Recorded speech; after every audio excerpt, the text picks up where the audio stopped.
दोस्तों नमस्कार। आप सभी का स्वागत है हमारे हॉन्टेड सॉल्यूशन यूट्यूब चैनल पे, जहां हम न सिर्फ बात करते हॉन्टेड चीजों के ऊपर किए गए सॉल्यूशन की, बल्कि भगवत प्राप्ति के परमात्मा एक मार्ग में सेवकों को आए हुए असंख्य अनुभवों की। आज हमारे साथ एक ऐसे खास मेहमान हैं जिनका जन्म ही परमात्मा एक मार्ग में हुआ है। वह पुणे में एक सॉफ्टवेयर इंजीनियर के रूप में काम करते हैं। नमस्कार सुरेंद्र भाई, कैसे हो आप? नमस्कार। मैं अच्छा हूँ। आप कैसे हो कृणाल भाई? मैं एकदम बढ़िया हूँ भाई। सबसे पहले तो मैं ये चाहता हूं कि आप अपने बारे में थोड़ा सा इंट्रोडक्शन दे, ताकि लोग आपके बारे में थोड़ा जान पाए। जी बिल्कुल। सबसे पहले आपका बहुत बहुत धन्यवाद मुझे यहाँ आमंत्रित करने के लिए। मेरा नाम सुरेंद्र मधुकर राव चिंतलवार है।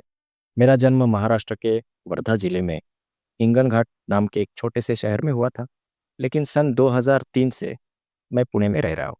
आज मैं पुणे में एक मल्टीनेशनल कंपनी में सॉफ्टवेयर इंजीनियर के रूप में वाइस प्रेसिडेंट के पद पर कार्यरत हूँ। हमारे परिवार ने 1984 में परमात्मा एक मार्ग को अपनाया और उसके ठीक 2 साल बाद सन 1986 में मेरा जन्म हुआ। धन्यवाद भाई आपके बारे में बताने के लिए। इसके पहले मैंने कभी मेरे बारे में नहीं बताया। मैं भी मेरा एक छोटा सा इंट्रोडक्शन दे देता हूं। मेरा नाम कृणाल भौयर है और मैं नागपुर परिसर का रहने वाला हूं। 3 अक्टूबर 1999 में हम परमात्मा एक मार्ग में आए थे। फिलहाल मैं पुणे में एक मल्टीनेशनल कंपनी में सॉफ्टवेयर इंजीनियर के तौर पर काम कर रहा हूं। अभी 2025 में मैं और सुरेंद्र भाई, हम दोनों ही पुणे शहर में हैं और पहली बार अपने YouTube चैनल पर यह पॉडकास्ट बना रहे हैं। सुरेंद्र भाई, आज आप हमारे साथ एक बहुत ही खास और प्रेरणादायक अनुभव शेयर करने वाले हैं, जो सीधा महान त्यागी बाबा जुमदेव जी और आपके अपने जीवन से जुड़ा है। भाई ने कुछ तस्वीरें साझा की हैं, जो उस समय की है जब महान त्यागी बाबा जुमदेव जी उनके शहर हिंगणघाट आए थे। हम बीच बीच में इन खास तस्वीरों को भी आपके साथ साझा करेंगे। तो चलिए शुरू करते हैं आपके अनुभव से। जी ज़रूर। हिंगन घाट की पुरानी बस्ती में हमारा एक बड़ा सा परिवार रहता था। हमारा परिवार पहले से ही बहुत धार्मिक था। हमारे आसपास के कई लोग पहले से ही परमात्मा एक मार्ग से जुड़ चुके थे। मेरे पिताजी ने एक नई जगह पर घर खरीदा और हम वहाँ रहने चले गए। मेरे जन्म से पहले मेरी 6 बड़ी बहनें थीं, जिनमें से सबसे बड़ी बहन का जन्म 1968 के आसपास हुआ था। उस समय हमारा परिवार बहुत सुख और शांति से जीवन बिता रहा था।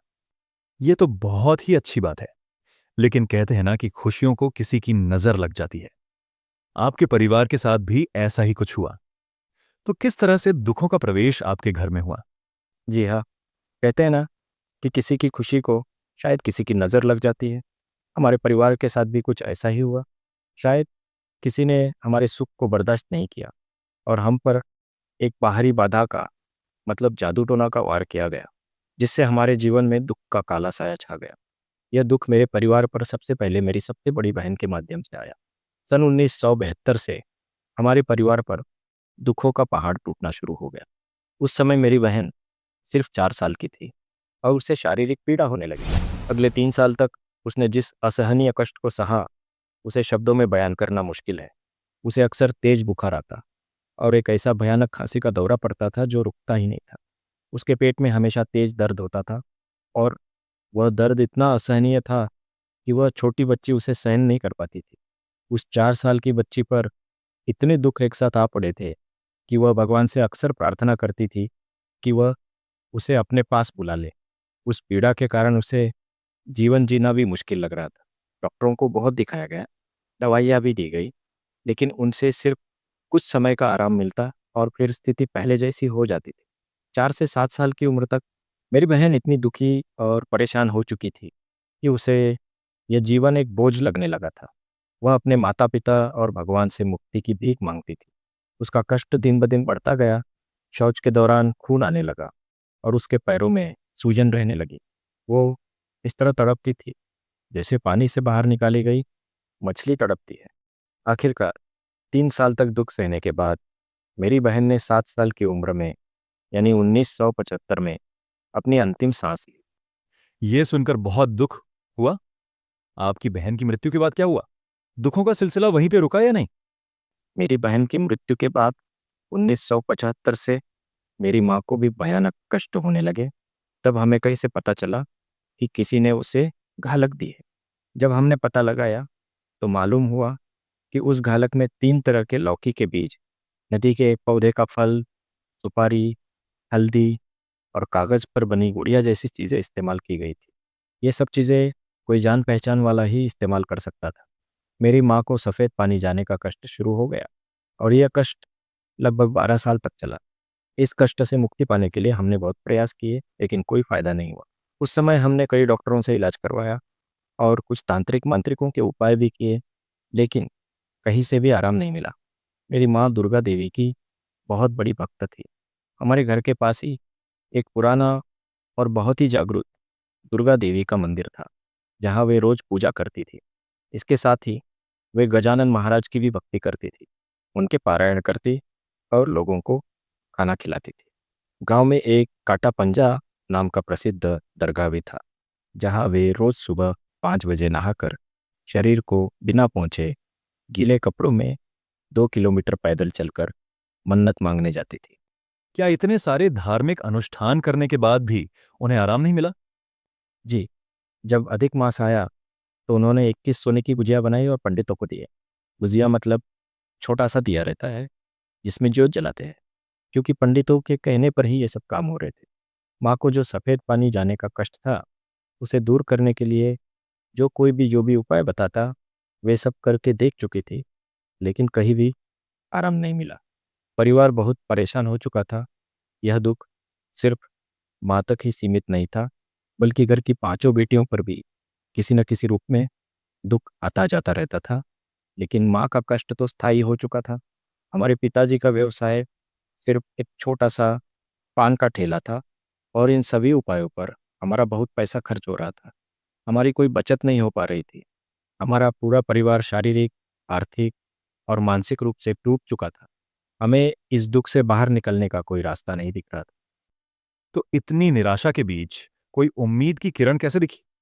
इसी बीच हम जहाँ पुराने घर में रहते थे, वहाँ मेरे पिताजी के भाई और उनकी माँ रहते थे। उसी बस्ती में परमात्मा एक मार्ग के एक सेवक थे, जिनका नाम नारायण राव जी बाखड़े था। एक दिन उन्होंने मेरे पिताजी से कहा, मधुकर राव, तुमने अब तक इतना पैसा और समय खर्च किया, इतने उपाय किए, फिर भी तुम्हारे घर का दुख दूर नहीं हुआ। चूंकि नारायण राव जी भी परमात्मा एक मार्ग के सेवक थे, उन्होंने पिताजी को अपने जीवन का एक अनुभव सुनाया। उनके जवान बेटे को हार्ट अटैक आया था।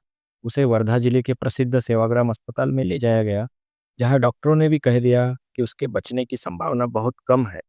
तब किसी ने उन्हें परमात्मा एक मार्ग के बारे में बताया। नारायण राव जी मार्ग के एक मार्गदर्शक के पास गए और उनसे तीर्थ लिया। मार्गदर्शक ने उनसे वचन लिया होगा कि अगर उनका बेटा इस तीर्थ से ठीक हो गया तो उन्हें इस मार्ग को अपनाना पड़ेगा। नारायण राव जी ने वचन दिया और वह तीर्थ अपने बेटे को पिलाया। उसे एक तीर्थ से उनके बेटे की जान बच गई और वह पूरी तरह स्वस्थ हो गया। नारायण राव जी ने यह पूरा अनुभव मेरे पिताजी को सुनाया और उन्हें भी इस मार्ग को स्वीकार करने की सलाह दी, ताकि उनके सारे दुख दूर हो जाए। उन्होंने इस मार्ग के कुछ नियम भी बताए कि इसे अपनाने के बाद किसी भी देवी देवता, पितरों या मूर्तियों की पूजा नहीं करनी पड़ती और पुरानी परंपराओं और विचारों को छोड़ना पड़ता है। यह पूरी बात पिताजी ने माँ को बताई। सबसे पहले मेरी माँ ने इस बात पर इनकार कर दिया। वह बोली, सभी देवी देवताओं को कैसे छोड़ सकते हैं, मैं ये सब नहीं कर सकती। लेकिन उसी समय उनके मुंह से हाँ शब्द निकल गया और ये एक चमत्कार ही था। सिर्फ हाँ कहने भर से ही उसी पल मेरी माँ को 25% आराम मिल गया। उस समय उन्हें न तो कोई तीर्थ दिया गया था और ना ही हम मांग में आए थे। उसी दिन रात को माँ जब सोई तो उनके सपने में दुर्गा देवी आई। देवी ने उनसे पूछा, आशा बाई, क्या तुम मुझे छोड़कर जा रही हो? मेरी माँ ने कहा, क्या करूं? जब मुझे तुमसे कोई मदद नहीं मिल रही तो मैं क्या कर सकती हूँ? बस इतनी ही बातचीत हुई और उसके बाद वह देवी उन्हें फिर कभी सपने में नहीं दिखी। ये तो बहुत ही अद्भुत था। ये पॉडकास्ट देखते वक्त अगर किसी को ऐसा लग रहा होगा कि परमात्मा एक मार्ग में सिर्फ परमात्मा के सिवा किसी और की पूजा क्यों नहीं की जाती, तो आप भगवत गीता के अध्याय 9 में श्लोक 25 जरूर देखिए, ताकि आप इसके बारे में सही से जान पाओ। तो भाई, फिर आपके परिवार ने परमात्मा एक मार्ग को कब अपनाया? सन 1984 में हमारा परिवार परमात्मा एक मार्ग को स्वीकार करने के लिए इंगन घाट में मार्गदर्शक दशरथ हेड़ाऊ जी के घर गया। उन्होंने हमें मार्गदर्शन दिया, नियम समझाइए और 3 दिन का कार्य करने को कहा। हमने वह कार्य शुरू किया और उन 3 दिनों में ही मेरी माँ का वर्षों पुराना कष्ट और घर की 5 बेटियों पर आने वाला दुख पूरी तरह से खत्म हो गया। जब महान त्यागी बाबा जुमदेव जी थे, उस समय में त्याग का कार्य जल्दी दिया जाता था। हमारे मार्गदर्शक ने हमें 7, 11 और 21 दिनों का सादा कार्य दिया और उसके बाद तुरंत त्याग का कार्य भी दिया गया। त्याग का कार्य सफलतापूर्वक संपन्न हुआ और हमारे घर में सुख, शांति और समृद्धि लौट आई। मेरे पिताजी का छोटा सा पान का ठेला भी खूब चलने लगा और उसमें अच्छी तरक्की होने लगी। 6 दिसंबर 1987 को महान त्यागी बाबा जुमदेव जी ने परम पूज्य परमात्मा एक सेवक मंडल वर्धमान नगर नागपुर के अंतर्गत हिंगन घाट में एक शाखा स्थापित की और मेरे पिताजी को उसका अध्यक्ष बनाया। और यह तो बहुत बड़ी बात है कि आपके पिताजी को एक शाखा का अध्यक्ष बनाया है क्या? इसके बाद क्या हुआ? आपका जन्म कैसे हुआ? एक बार उमर में एक सेवक सम्मेलन हो रहा था। वहाँ बातचीत के दौरान एक सेवक ने बाबा जुमदेव जी से कहा कि हिंगन घाट शाखा के जो अध्यक्ष है मधुकर राव, उनको 5 लड़कियां हैं और कोई लड़का नहीं है। इस पर बाबा जुमदेव जी ने कहा, लड़का हो जाएगा। उन्होंने तुरंत हमारे मार्गदर्शक को आदेश दिया कि वे मेरे पिताजी से पुत्र प्राप्ति के लिए 9 हवन करवाएं। बाबा के कहने पर मेरे पिताजी ने 9 हवन पूरे किए और उनकी प्रार्थना स्वीकार हुई। 4 अक्टूबर 1986 को मेरा जन्म हुआ। 6 बेटियों के बाद एक बेटे का जन्म हुआ था, जिसकी खुशी का आप अंदाज़ा लगा सकते हैं। सिर्फ हमारे घर में ही नहीं, बल्कि समाज और मारवाड़ी समाज के मेरे पिताजी के दोस्तों में भी बहुत खुशी का माहौल था। मेरे पिताजी ने उस खुशी में थाल भर भर कर मिठाई बांटी थी। वाह, यह तो वाकई एक चमत्कार था। सच में, जो हमारे गुरु है महान त्यागी बाबा जुमदेव जी, उनके शब्दों में ताकत थी, क्योंकि भगवान उनके शब्द खाली नहीं जाने देते थे। जी, मेरे जन्म की खबर देने के लिए मेरे पिताजी नागपुर में बाबा जुमदेव जी के निवास स्थान पर गए। शायद उस वक्त वो अपने साथ मिठाई भी ले गए थे। उन्होंने बाबा को बताया कि उनके वचन के अनुसार उन्हें पुत्र रत्न की प्राप्ति हुई है। पिताजी ने बाबा जुमदेव जी को मेरे 12वें दिन के नामकरण के कार्यक्रम में आने का निमंत्रण दिया, जिसे हम बारसा कहते हैं। बाबा ने तुरंत हाँ कह दिया, जबकि वे किसी भी व्यक्तिगत कार्यक्रम में नहीं जाते थे। बाबा ने खुद भी कहा कि उन्हें नहीं पता कि उनके मुंह से हाँ कैसे निकल गया, लेकिन उन्होंने एक शर्त रखी कि इस कार्यक्रम में अनेक वाला कोई व्यक्ति नहीं होना चाहिए, सिर्फ परमात्मा एक मार्ग के सेवक ही उपस्थित रहे। जब मेरे पिताजी बाबा जुमदेव जी और वाराणसी आई के सामने ये सब बता रहे थे और ये भी बताया कि अब वे ऑपरेशन करवा लेंगे क्योंकि उनके अब 6 बच्चे हैं, तो वाराणसी आई ने कहा, इस लड़के को एक जोड़ चाहिए। इसका मतलब था कि उसे एक और भाई चाहिए। उन्होंने पिताजी को अभी ऑपरेशन न करवाने की सलाह दी। इस पर पिताजी ने अपनी आर्थिक तंगी की बात कही कि एक और बेटा होगा तो मुझ पर और तान बढ़ जाएगा। मेरा तो सिर्फ एक छोटा सा पान ठेला है, वे 5 बेटियों की शादी वगैरह कैसे करेंगे? उस वक्त बाबा जुमदेव जी ने वाराणसी आई से कहा, जब उन्हें ही जरूरत नहीं है तो तू क्यों उन्हें फिर से एक बेटे को जन्म देने की बात कर रही है? लेकिन वाराणसी आई अपनी बात पर अटल थी कि इसे एक जोड़ीदार चाहिए। तब बाबा जुमदेव जी ने मेरे पिताजी से कहा, तू कौन होता है? कर्ता कर्विता तो भगवान है।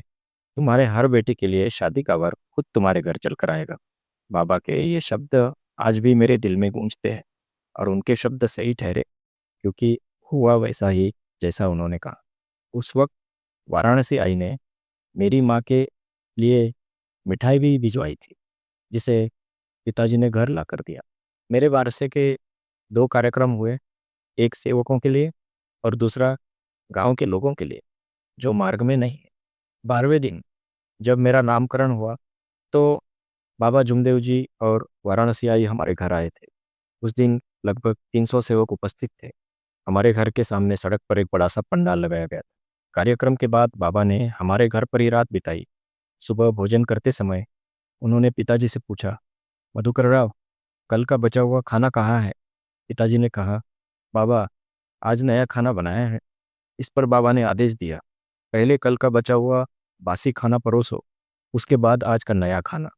वहाँ एक सेवक जिनका नाम जनार्दन था, उन्होंने कहा कि वह बासी खाना नहीं खा सकता।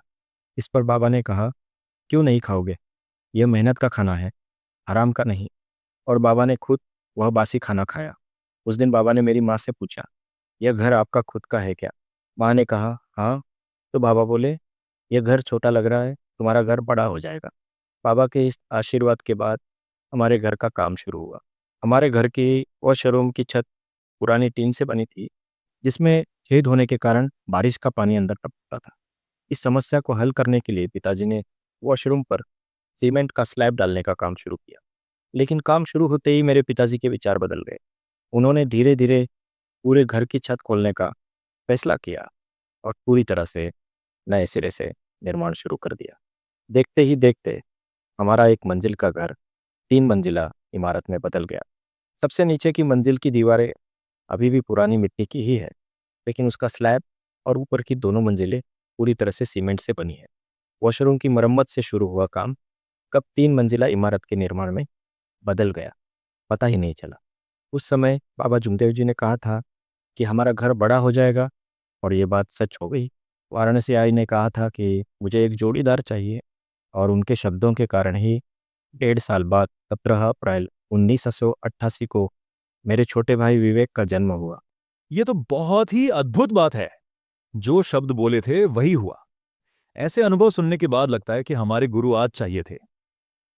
मैंने कभी हमारे गुरु को नहीं देखा। 3 अक्टूबर 1996 में उन्होंने अपना शरीर त्यागा। उसके 3 साल बाद हम इस मार्ग में आए तो कभी मुलाकात नहीं हुई उनसे। खैर, बाबा के बोले गए शब्द पर आपका 3 मंजिला घर बन गया। क्या आपको घर बनाते समय भी कोई अनुभव हुए? जी, घर बनाते समय हमें 2 और अनोखे अनुभव हुए। जब घर की पहली मंजिल पर प्लास्टर का काम चल रहा था, तब एक कारीगर नीचे उतरा और उसने फोटो को देखकर पूछा कि ये किसकी तस्वीर है? माँ ने कहा कि ये हमारे गुरु महान त्यागी बाबा जुमदेव जी है। तो उसने कहा, यही व्यक्ति अभी पहली मंजिल के सज्जे पर बैठे थे। बहुत बड़ी शक्ति है ये। ये सुनकर सब हैरान रह गए।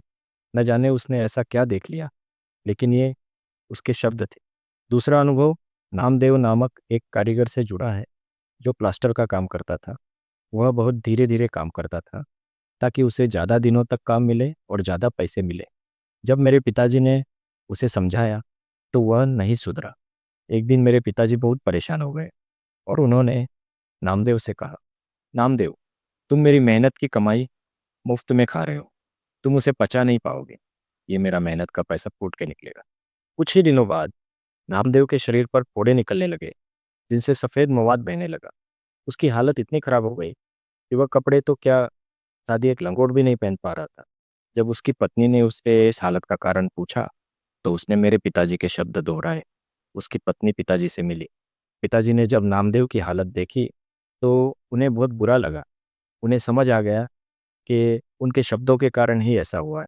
वे तुरंत नागपुर गए और बाबा जुमदेव जी को पूरी बात बताई। बाबा ने कहा, मधुकर राव, ऐसे शब्द कभी किसी को नहीं कहने चाहिए। जो शब्द तुमने नामदेव को दिए थे, ये मुझे वापस दे दो। मेरे पिताजी ने भगवान से माफ़ी मांगी और अपने शब्द वापस ले लिए, और चमत्कारिक रूप से नामदेव पूरी तरह से ठीक हो गया। इस अनुभव ने हमें सिखाया कि एक सेवक के मुख से निकले शब्द कितने शक्तिशाली होते हैं। भाई, अब तक इस मार्ग में हमने ऐसे कई सारे अनुभव देखे हैं जिसमें शब्दों के कारण बहुत ज्यादा हानि हुई है। अगर आप दिए गए नियम से वाकई चलते हो तो आपके बोले गए शब्द वैसे ही काम करेंगे। इसके गलत इस्तेमाल के कारण ज्यादातर लोग दुखों को न्योता देते हैं। पॉडकास्ट के पहले आपने एक अनुभव बताया था, जो परमात्मा एक वर्धमान नगर के भवन निर्माण के वक्त का था। क्या आप एक बार उसे हमारे सेवकों को बता सकते हैं? जी, सन 1968 की बात है, जब वर्धमान नगर नागपुर में भवन का निर्माण कार्य चल रहा था। उस समय निर्माण को पूरा करने के लिए और अधिक धनराशि की आवश्यकता थी। बाबा जुमदेव जी ने यह प्रश्न उठाया कि वर्धा जिले से कौन इस नेक काम के लिए और अधिक धन दे सकता है। तब वहाँ मौजूद सेवकों ने मेरे पिताजी का नाम लिया। जब यह बात मेरे पिताजी को पता चली, तो वह तुरंत नागपुर गए और भवन के निर्माण के लिए अतिरिक्त 5,000 रुपये का दान दिया। इससे पहले वह पहले ही लगभग 5,000 रुपये का दान दे चुके थे। इस दान के बाद एक ऐसा अनुभव हुआ जिसने हम सभी को आश्चर्यचकित कर दिया। मेरे पिताजी सिर्फ एक पान ठेला चलाते थे। उस समय उन्हें 80,000 रुपये का भारी मुनाफा हुआ। यह एक ऐसा मुनाफा था जो उन्होंने अपने पूरे जीवन में कभी नहीं देखा। सन 1968 में 80,000 रुपये बहुत बड़ी रकम हुआ करती थी। इस घटना से यह बात सिद्ध होती है कि जब कोई व्यक्ति निस्वार्थ भाव से कुछ देता है तो भगवान उसकी भरपाई कई गुना करके देते हैं। मेरे पिताजी ने अपने पैसों से लगभग 16 शादियां करवाई। बस इन शादियों में उनके अपने 2 बेटे और 5 बेटियों के अलावा परिवार के अन्य बच्चों की भी शादियां शामिल थी। यह सच है कि उन्होंने 16 बच्चों की शादियां करवाई। कर्ता कविता तो स्वयं भगवान है। यह सब देखकर ऐसा लगता है कि मेरे पिताजी तो केवल एक माध्यम थे। यह सब कुछ तो भगवान ने ही करवाया था। यह आपका अनुभव हमें वाकई शब्दों की शक्ति का महत्व सिखाता है। और क्या आपके पुराने दुखों का राज कभी खुला? जो दुख आपके घर में थे उसके पीछे किसका हाथ था? हमारा परिवार सन 1984 में परमात्मा एक मार्ग से जुड़ा था। साल 2000 में एक और घटना हुई जिसने हमारे पुराने दुखों का रहस्य खोल दिया। गांव में एक व्यक्ति थे जिनका नाम पन्ना से था। उस समय उनकी उम्र लगभग 40 से 45 साल रही होगी। उनके शरीर में एक जिन का साया आने लगा था। जब वह जिन उनके शरीर में आता तो उन्हें काबू में करना मुश्किल हो जाता था। यहाँ तक कि 2-4 लोग मिलकर भी उन्हें नहीं रोक पाते थे। वह लोगों को दूर फेंक देते थे।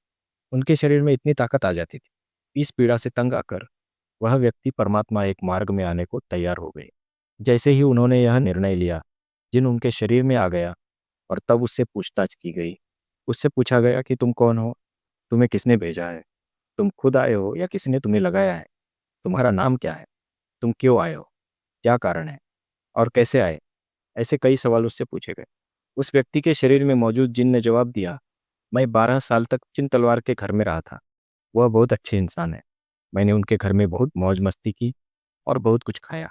ये शब्द उस व्यक्ति के मुंह से निकले थे। हमारे मार्गदर्शक ने बाद में हमें ये सारी जानकारी दी। जब हमें ये बात पता चली तो हमें समझ आया कि हमारे घर में जो 12 साल का दुख था वह इसी जिन की वजह से था। इससे पहले हमें कभी पता नहीं चला था कि हमारी माँ के शरीर में भी एक जिन रहता था। इसी कारण हमारी बड़ी बहन की भी जान चली गई थी। यह बात हमें 16 साल बाद पता चली। वह जिन मेरी माँ का शरीर छोड़कर दूसरी जगह चला गया था। बाद में जब उस व्यक्ति ने मार्ग अपनाया तो वह जिन उसके शरीर से बाहर निकल गया। सुरेंद्र भाई, आपकी यह पूरी कहानी हमें बताती है कि जीवन में कितनी भी मुश्किलें क्यों ना आए, परमात्मा के मार्ग और भगवान पर विश्वास रखने से हम उनसे बाहर निकल सकते हैं। जी, बिल्कुल। मेरे परिवार ने दुख, पीड़ा और संघर्ष के बाद परमात्मा एक मार्ग और महान त्यागी बाबा जुमदेव जी के आशीर्वाद से सुख, शांति और समृद्धि प्राप्त की। यह कहानी सिर्फ हमारे परिवार की नहीं, बल्कि उन सभी लोगों के लिए प्रेरणा है जो जीवन में इस तरह की मुश्किलों का सामना कर रहे हैं। आज भी हम देखते हैं कि हमारे समाज में बहुत से लोग भूत, प्रेत और अंधविश्वास के जाल में फंसे हुए हैं। ऐसे में मैं उन्हें यही सलाह देना चाहूँगा कि परमात्मा एक मार्ग इन सभी बाहरी बाधाओं का एक सटीक इलाज है। यह एक ऐसा मार्ग है जहाँ दैवीय शक्ति जागृत है और इस मार्ग के सेवकों पर कोई भी नकारात्मक शक्ति या बुरी नज़र असर नहीं कर सकती। यदि कोई ऐसी कोशिश करता भी है तो वह वार उसी पर पलट जाता है। यह मार्ग सिर्फ भूत बाधा से ही नहीं, बल्कि जीवन की अन्य कई समस्याओं से भी मुक्ति दिलाता है। हमें हमारे गुरु ने बताया है कि ईश्वर एक ही है और उनकी शक्ति के आगे कोई भी समस्या ज़्यादा देर तक टिक नहीं सकती। बहुत बहुत शुक्रिया सुरेंद्र भाई। तो दोस्तों, जैसे कि सुरेंद्र भाई आए, उन्होंने इतने बेहतरीन और दमदार अनुभव बताए। उनके पास और भी कई खुद के अनुभव हैं जिन्हें हम समय की कमी के कारण इस पॉडकास्ट में शामिल नहीं कर पाए। लेकिन आप चिंता न करें, हम उनके बाकी अनुभवों को अगले पॉडकास्ट में जरूर कवर करेंगे। आपको ये पॉडकास्ट कैसा लगा? कमेंट बॉक्स में बताएं कि इनको दोबारा बुलाया जाए। हम इन्हें दोबारा बुलाएंगे। जो नए लोग हमारे चैनल पे आए हैं, उन्हें हम क्या ही रिक्वेस्ट कर सकते हैं कि भाई चैनल पे आ ही गए हो तो इतने अच्छे पॉडकास्ट को देखा तो सब्सक्राइब करना तो बनता है। जितना ज्यादा हो सके सब्सक्राइब कीजिए और वीडियो को बाकी लोगों के साथ शेयर जरूर करें। धन्यवाद। नमस्कार।